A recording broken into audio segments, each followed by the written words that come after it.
Imagine this, a single figure way out in the rugged Ethiopian highlands. An old monk, basically. His whole life dedicated to guarding some sacred object.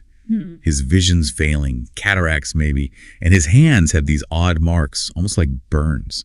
He's like a living connection to this huge story, way bigger than just him. It's incredible, isn't it, how that one image, that isolated monk, just throws us right into one of history's biggest, most fascinating puzzles, the Ark of the Covenant. Exactly. And, most people probably know the basics from the Bible, maybe Indiana Jones. Right. But the sources we've dug into for this deep dive, including, get this, a recently declassified CIA document.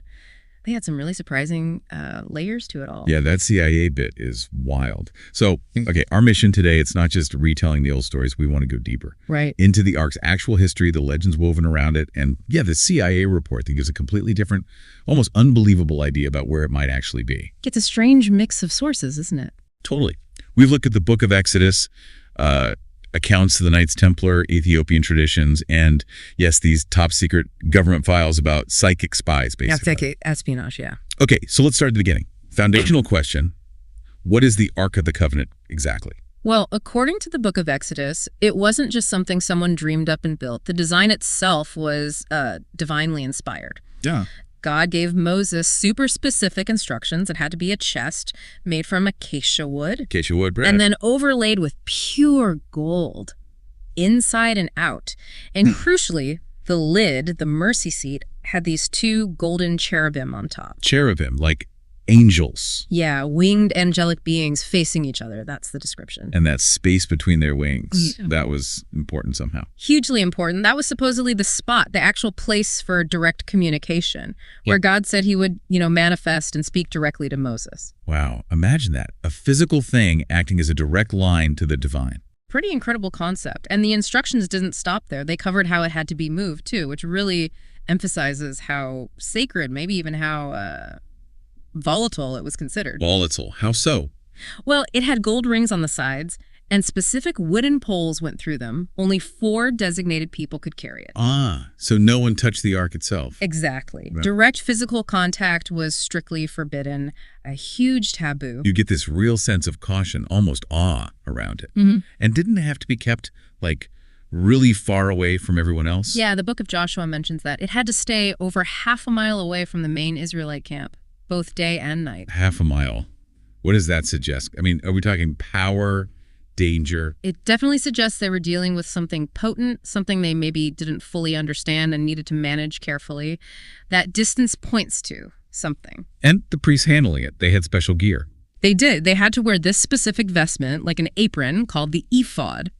It's a weird detail, but some people have pointed out similarities to, modern radiation shielding. Radiation shielding. Seriously. Well, that's the comparison some researchers make. Coincidence. Or maybe a hint that the Ark gave off some kind of tangible energy. It definitely makes you wonder what they were experiencing back then. It really does. Okay, and we know who actually built it. Yeah, Exodus 37 names the craftsman, Basale. Got it. Now, what was inside this thing? It wasn't just an empty gold box, was it? No, definitely not empty. The contents were incredibly symbolic, represented the whole covenant. Right, well, what? What was in there? Okay, so you had the tablets of the law, the 10 Commandments, then a jar of manna, that miraculous food they ate in the desert, and Aaron's rod, the one that miraculously budded. That was a symbol of priestly authority. Each item was key to their story with God. So powerful symbols of their history, their connection. And the Ark wasn't just passive, right? It played an active role. Absolutely. It was like their guide through the desert. It literally led the way, showed them where to camp. Okay. And one of the most dramatic stories is in the Book of Joshua crossing the Jordan River. Ah, yeah, I remember this one. The story goes, as soon as the priests carrying the Ark stepped into the water, the river just stopped flowing, piled up, allowed everyone to cross on dry land. That's a pretty potent demonstration of its power, or at least its perceived power. But it wasn't always smooth sailing, was it? What about the Philistines? Yeah, that's a fascinating episode. 1 Samuel chapter 5. The Philistines actually captured the Ark in battle. Big win for them. Huge blow for the Israelites. That's to have been devastating. It was, but their victory didn't last long. It actually backfired badly. Wherever they took the Ark Ashdah, Gath, Ekron disaster followed. What kind of disasters? Nasty stuff. The Bible mentions tumors, painful swellings. Their idols apparently kept falling over and smashing. Some accounts even suggest whole cities were basically wiped out, buried somehow. Wow. So it was like the Ark itself was fighting back. It certainly seems that way in the text. The Philistines got so freaked out by these escalating problems, they were desperate to just get rid of it. They actually sent it back with gifts, like peace offerings, practically begging the Israelites to take it back. They learned the hard way, huh? That possessing it wasn't simple. Definitely. And later, even King David had a rough experience. He wanted to bring the ark to Jerusalem, which sounds like a good thing. Yeah. But during the transport, the oxen stumbled, and this guy, Uzzah, instinctively reached out to steady the ark so it wouldn't fall. And He died instantly, just for touching it. geez. Okay, so that reinforced the whole do not touch rule in a pretty dramatic way. Absolutely. It hammered home that this thing was incredibly powerful and needed extremely careful, authorized handling. You had to follow the rules. So eventually it did get to Jerusalem safely. Yes. King Solomon finally brought it into the temple he built. During the big dedication ceremony described in 1 Kings 8, they placed it in the Holy of Holies. The most sacred, innermost part of the temple. Exactly. And right at that moment, this thick cloud is said to have filled the entire temple. It was seen as this undeniable sign of God's presence, kind of sealing the deal in its new home. The peak of its story in the Bible, really. But it is mentioned later too, right? Even in the New Testament. It does. The book of Hebrews refers back to the ark and its contents. It uses them as symbols, for divine provision, priesthood, the law. It shows it was still seen as this powerful testament to their ongoing history with God. Okay, so this incredibly important object, central to their faith, their history. Right. Then what? How does it just vanish? That's the big mystery, isn't it? That's exactly it. After the Babylonians invade Jerusalem in 587 BC, conquer the city, destroy the temple, the biblical record just goes silent about the ark. And nothing specific about the ark. And the Babylonians, they were meticulous record keepers. They listed all the treasures they looted from conquered temples. Right. But the Ark of the Covenant, conspicuously absent from all their lists of stuff taken from Solomon's temple, that silence is what kicks off all the speculation. Where did it go? And that's where we get into the clues and the theories. One really interesting one comes from the Dead Sea Scrolls, doesn't it? The Copper Scroll. Yes. The Copper Scroll is unique among the Dead Sea Scrolls. Most are on parchment or papyrus, right? Religious texts, community rules. Yeah. This one was etched onto sheets of copper. And its content is different, too. It's basically a list, like a treasure map, detailing locations where temple treasures were hidden. Hidden before the invasion, maybe. That's the idea. And some researchers strongly believe the Ark was one of the items on that hidden list. The scroll itself feels like proof of a deliberate concealment effort. Okay, enter Jim Barfield. He's done a lot of work on this scroll, right? What's his take? Barfield studied the Copper Scroll intensely. His theory is that, anticipating the Babylonian attack, someone moved the Ark out of Jerusalem for safety. He believes there was a secret tunnel system leading from the Temple Mount down through the Kidron Valley and heading towards Qumran. Qumran, where the Dead Sea Scrolls were found. Exactly, the same area. He thinks the Ark was hidden somewhere out there. Deliberately. Did he find anything? Any physical evidence? Well, he claims he did. He says he located geographical markers mentioned in the scroll, like an old staircase, a spring, a courtyard, and using things like ground-penetrating radar, metal detectors. He reported finding big anomalies, high readings for gold and silver underground in those spots. Gold and silver, wow. Yeah. And he also identified a cave nearby that seemed sealed up with this really old, artificial, cement-like stuff. He said analysis dated it to the right period. So did he dig? Did they find it? That's the catch. Despite all that, he was never given permission for a full excavation. So his theory, while it sounds pretty compelling with those details, it remains unproven. No smoking guns, so to speak. Frustrating, but still a concrete possibility. Okay, let's switch gears. Another big theory, maybe more legendary, involves the Knights Templar. Yes, the Templars. The powerful medieval military order. They had a huge presence in Jerusalem during the Crusades. And their headquarters were right on the Temple Mount itself, weren't they? They were, which is obviously super significant given that's where the Ark was originally kept. This closeness fuels the whole theory that the Templars did some serious, secret digging under the Temple Mount while they were there. Looking for treasure. Or something specific. The legend says they were looking for relics, and the ultimate prize would have been the Ark of the Covenant. All that power, all that history. And the theory is they found it. That's what some traditions and researchers suggest, that they succeeded, found the Ark in those tunnels, and then smuggled it out of Jerusalem. Smuggled it where? The theory points to Chartres Cathedral in France, a place with known Templar links. The idea is they hid it there, under their protection, for centuries. From Jerusalem to France, that's quite a journey. And plausible, given the tunnels you mentioned. Well, the Templars were known for extensive tunnel networks and fortifications under Jerusalem. So the idea of moving something valuable discreetly isn't totally outlandish in that context.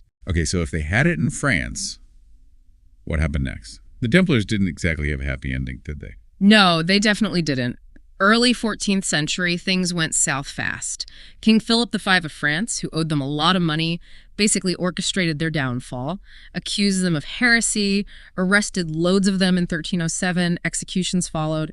It was brutal. But the legend says son escaped with the treasure. Exactly. The popular story is that some Templars got tipped off, managed to escape the crackdown, and took their most important possessions with them. And if the theory holds, that would include the Ark. Okay, escaped?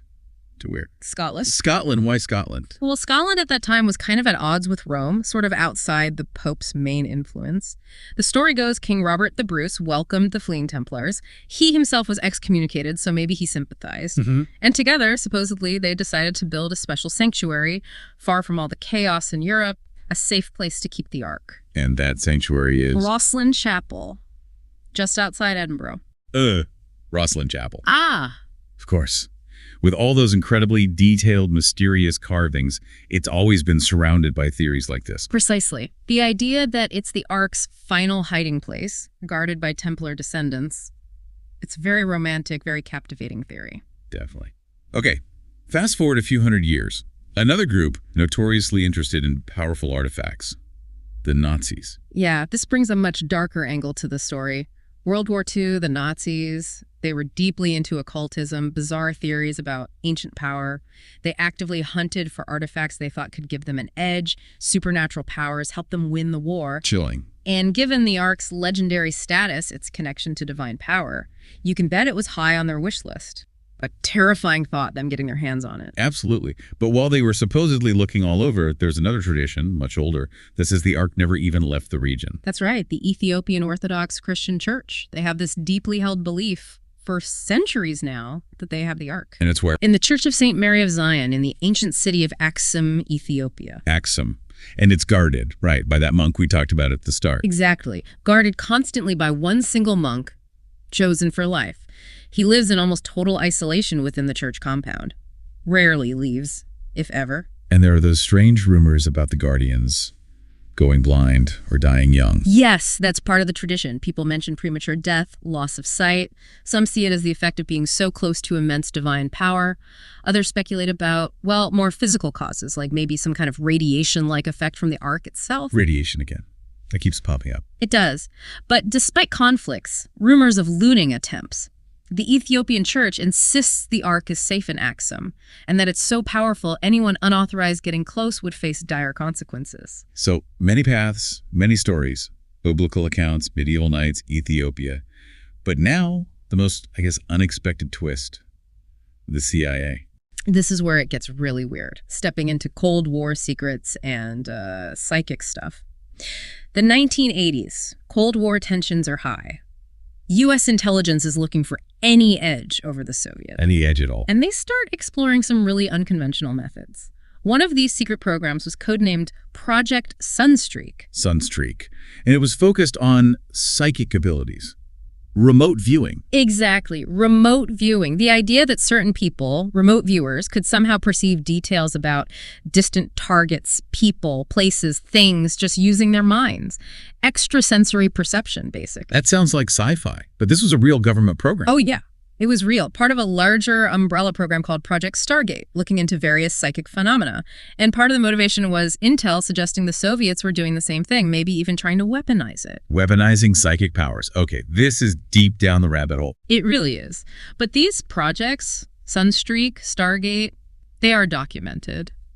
The U.S. government did spend money and resources investigating if the mind could be used for spying, even if mainstream science was, and still is, very skeptical. So how did it work? These remote viewers, what did they do? Typically, they'd get almost no information.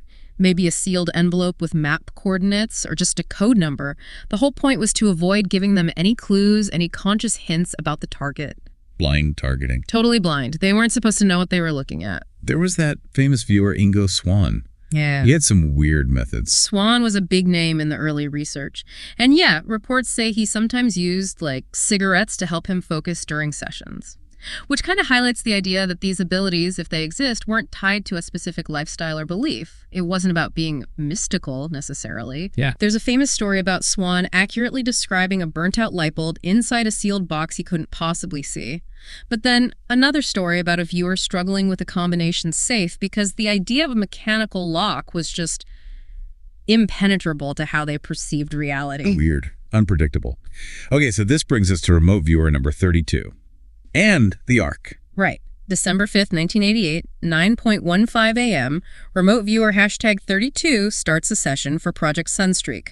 Following protocol, they are not told, find the Ark of the Covenant. Just coordinates.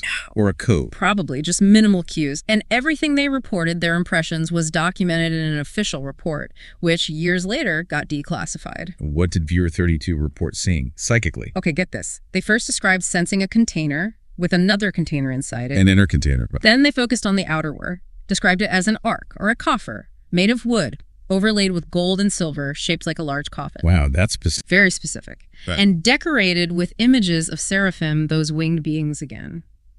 The similarity to the traditional descriptions of the ark is pretty startling, especially if the viewer truly knew nothing about the target beforehand. It really is. Just based on coordinates, did they perceive anything else beyond the object itself? Yes.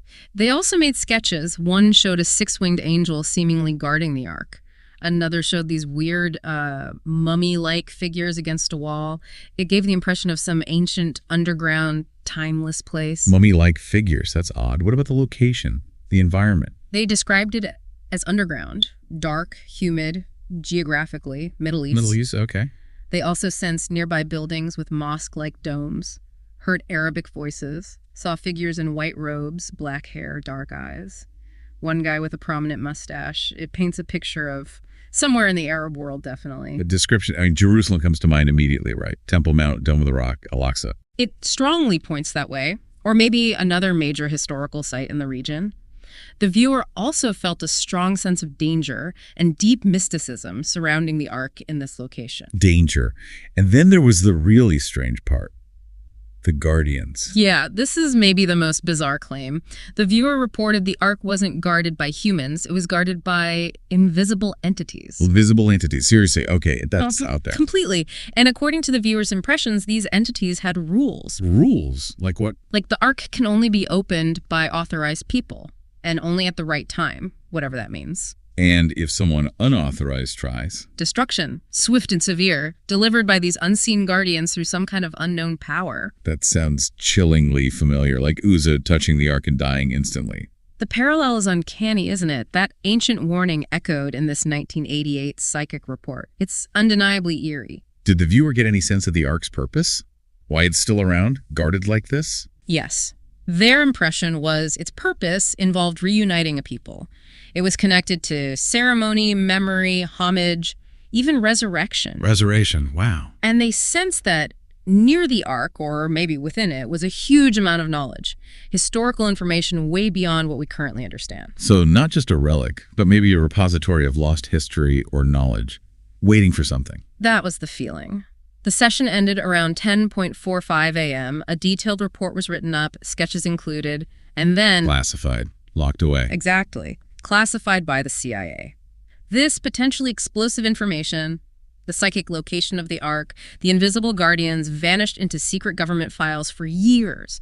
The public had no idea. Until, when did it surface? The actual files, including the session report, were declassified back in 2000. But it happened quietly, buried in tons of other declassified stuff. It went totally under the radar for ages. Nobody noticed. Not really. Not until maybe 2023, 2024. Some really persistent internet sleuths, maybe a few journalists digging through the CIA's online archives, stumbled across it. And then suddenly, 2025, it's everywhere, the news. Yeah, that recent surge in media attention is interesting. Makes you wonder about the timing, doesn't it? Was it deliberate? Accidental rediscovery? Who knows? And the reaction? Surprise? Skepticism? A mix of everything. Surprise, fascination, a lot of skepticism.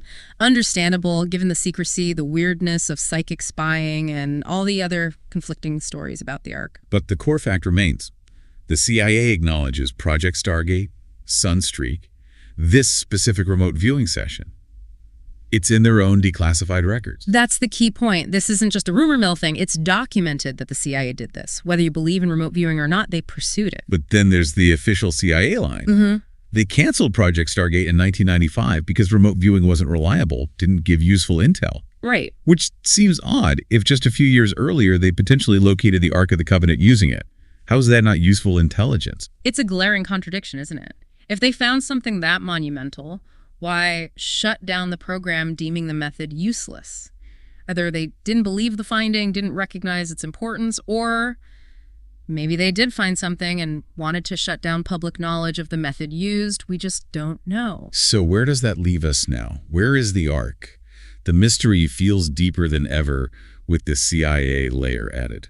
The theories are still all over the place. One possibility, feeding off the CIA report, is that the agency did retrieve the Ark sometime after 1988, despite saying the method was useless. Or the Vatican theory, hidden in their secret archives. That one's always popular. And the idea of it still being under Jerusalem in tunnels, that resonates strongly with the remote viewer's description, doesn't it? It does. The Middle East location, the mosque domes. Yeah, and you have that story from the Book of Maccabees about Jeremiah hiding it on Mount Nebo in Jordan again, right region. Plus, the Templar excavations under the Temple Mount, looking specifically for things like the Ark. We know there's a labyrinth of tunnels down there. And getting permission to dig there today, forget it. Too sensitive. Extremely sensitive. Politically, religiously, it's a flashpoint, which ironically makes it a potentially perfect long-term hiding place. And the viewers details domes, Arabic voices, they fit the Temple Mount area so well.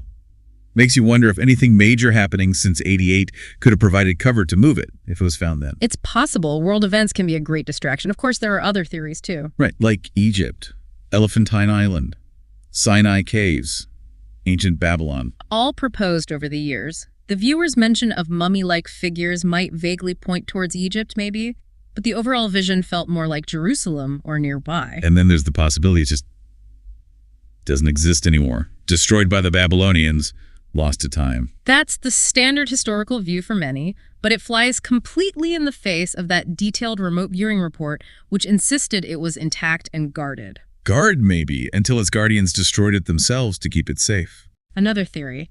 But again, Remote Viewer 32 seemed very clear. Intact, protected by these invisible entities now, not destroyed. What a journey. From Exodus to Templar Knights, Ethiopia, and now. Psychic spies and declassified files, it's just layer upon layer. Absolutely. We've traced it from its origins as this divine link, through its reputation for incredible power, its vanishing act from history, and now this frankly astonishing claim from a secret CIA project that they might have psychically located it in 1988. And like you said, whether you buy the psychic stuff or not, the fact is a major intelligence agency poured resources into looking for the Ark this way. What does that even mean? It's a huge question. When a supposedly rational organization like the CIA goes down that kind of rabbit hole, what else is out there? What other secrets are buried in those declassified files just waiting for someone to connect the dots? This whole deep dive just makes the Ark mystery feel even bigger somehow. The CIA angle adds such a bizarre, modern twist to this ancient enigma. It really does. It complicates everything we thought we knew or didn't know. So here's a final thought to leave everyone with. If that remote viewer's vision back in 1988 was accurate, then the Ark of the Covenant, this object of immense power and history, potentially guarded by things we don't understand, it might still be out there, hidden, waiting for, quote, the right time. And if it was ever rediscovered, imagine the impact on history, on faith, maybe on our whole understanding of reality itself.